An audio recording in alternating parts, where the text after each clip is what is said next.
ছাত্রের সাথে খারাপ আচরণের অভিযোগ গৃহ শিক্ষকের বিরুদ্ধে। বন্ধ করে দেওয়া হলো গৃহ শিক্ষকের কোচিং সেন্টার। আমডাঙ্গা থানার অন্তর্গত দুর্লভপুর এলাকার ঘটনা। অভিযোগ, দীর্ঘদিন ধরে টিউশনি পড়াতেন সাবির আলম মল্লিক নামে এক গৃহ শিক্ষক। গতকাল সন্ধ্যায় এক ছাত্রীর ও স্থানীয়দের অভিযোগের ভিত্তিতে গৃহ শিক্ষককে আটক করে নিয়ে যায় আমডাঙ্গা থানার পুলিশ।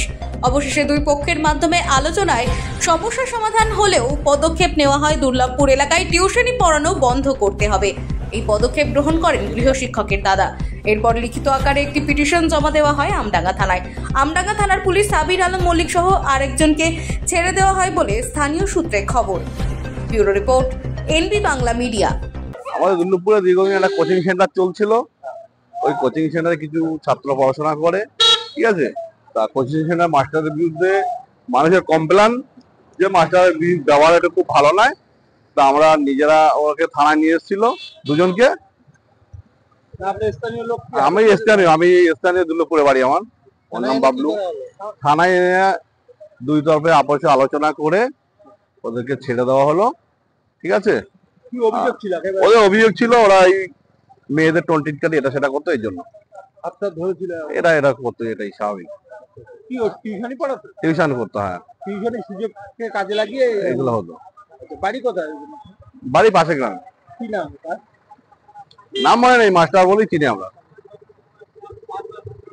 শিক্ষক ছাত্রীর সাথে হ্যাঁ, এটাই হয়েছে। এটা আজকেই হয়েছিল, এর আগেও টুকটাক হতো। তা আজকে এটা থানায় নিয়ে এসেছিল, আমরা এটা আপসে মীমাংসা করে দিলাম। অল্প বয়স ছেলে দুটোই, ওই জন্য ওদের একটা বার রিলিফ দেওয়া হলো যাতে ওরা চাকরি বাকরি তো করতে পারে। ওই জন্য ওদের কোনো মানে কিছু প্রমাণ না রেখে আমরা ছেড়ে দিলাম নিজেরা মিটমাট করে। এটা 17 বছর মতো না এলে কোনো এনে আমরা একটা প্রস্তাব রেখেছি যে ওইখানে এখন আর পথ আসতে পারবে না। আমার নাম বাবলু মোল্লা, দুর্লভপুরে বাড়ি।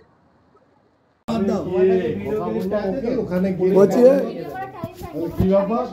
ও তো সাবিত তো ওপেন বলছে যে আদোষ আমার দোষের দোষ, যেহেতু ওপেন করছে না না সাবিত তো ওপেন বলছে যে ওটা করার পরে আমি সাবিতকে কল করেছি রেকর্ড আছে ব্যাপারটা আমি দেখেছি এই জন্য যে এর নামে বলে যে অডিও ভিডিও রয়েছে, তখন আমার দিমাগটা স্বাভাবিক এটাই তো স্বাভাবিক। আজকে জিজ্ঞেস করলে অডিও ভিডিও যদি থাকে তুই এতদিন আমাকে বলিস, এতদিন বলিস আজকে ইন দা টাইম একটা না আমাকে বলে আমি একদিন বলেছি বলে থাকি।